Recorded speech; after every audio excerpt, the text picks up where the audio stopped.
Now, George Soros' son and the heir to his liberal empire, Alex Soros, has thrown his support behind Kamala Harris, calling her the best and most qualified candidate we have. Kinsey, talk us through the family's ties to the Democrats. Yeah, George Soros is a significant donor to the Democratic Party, which makes him an influential member of the Democratic Party. He donated $5 million alone the day after Joe Biden's debate with Donald Trump. Historically, he will likely be remembered for the chaos he caused. Most recently, he was accused of funding Black Lives Matters protests and the pro-Palestine encampments on some of our elite college campuses. The Jewish community in the States are very much fearful of the Soros family. Their financial contributions support Democratic candidates, liberal think tanks, and grassroots organizations, but a lot of anti-Israel organizations as well. And I think that the Jewish community is not impressed with this particular endorsement. And while Kamala might have Alex's glowing review, it's being widely reported that other billionaire donors want an open contest. Okay, well, that's interesting. Look, who knows what will happen, but I guess we'll find out in the next few weeks.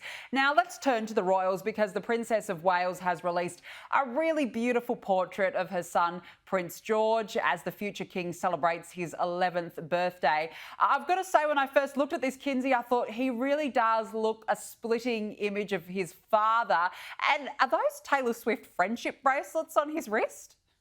I think so, yeah. And he also looks a lot like Catherine's father, Michael Middleton, as well. He's a handsome young man, and it is so fun to watch them grow up. And we're really blessed in the sense that we get to see a lot of the Wales children and not so much of the Sussex children, which is disappointing.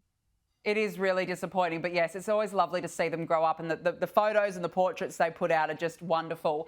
Now, Prince Harry is bringing the Invictus Games back to the UK. Kinsey, Birmingham was actually chosen over Washington, DC to be the home of the 2027 Invictus Games. Why do you think that they've gone the UK route, even though, of course, Prince Harry lives in the US? I think that he's homesick. Quite honestly, I think he's looking for any reason, any excuse to get back there. And since, it's widely reported that his dad doesn't take all of his phone calls, maybe this is the perfect excuse for him to go spend a significant time over there. Do you think that they could be putting a bit of distance between the prince and knowing that his nemesis, Donald Trump, could possibly take the White House? I thought we've got to come up with a plan B here. What do you think? I think that you're so much smarter than Prince Harry, and I don't think he considers consequences. So you're giving him way too much credit right now. Yeah, I feel like I apologise. I apologise to our viewers. I didn't mean to do that. Now, look, Meghan's attempts to emulate Princess Diana just seemed to know no bounds, Kinsey, because she was spotted in Montecito wearing a £28,200 Cartier watch, which looks very similar to the one owned by Princess Diana.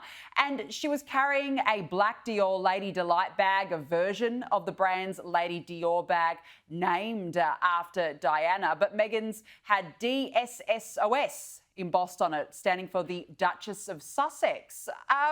Kinsey, I don't know. When I first saw this, I thought, is she trying to be desperate? What's the rationale here, do you think? Yeah, aren't we done with the Diana cosplay? And remember, it's believed that Meghan intentionally wore Princess Diana's perfume around Prince Harry. This has been written about in books so that he would instinctually feel drawn to her when they first started seeing each other. So yes, it's giving cringe. Let's move on, Meghan. I wasn't that excited about the beige we were getting, hammered with, but I'd rather see her in beige than in the Princess Diana cosplay. And what about the handbag as well with the Duchess of Sussex? Yeah, and the internet thinks that was gifted to her too, which is funny because, it drove her crazy when she was a member of the royal family that she wasn't allowed to accept and keep gifts. So I'd rather her get that as a gift than imagine her putting that order in, because that just makes my skin crawl. It makes my skin crawl as well. Kinsey Schofield, good to have you on. Thank you so much for joining us.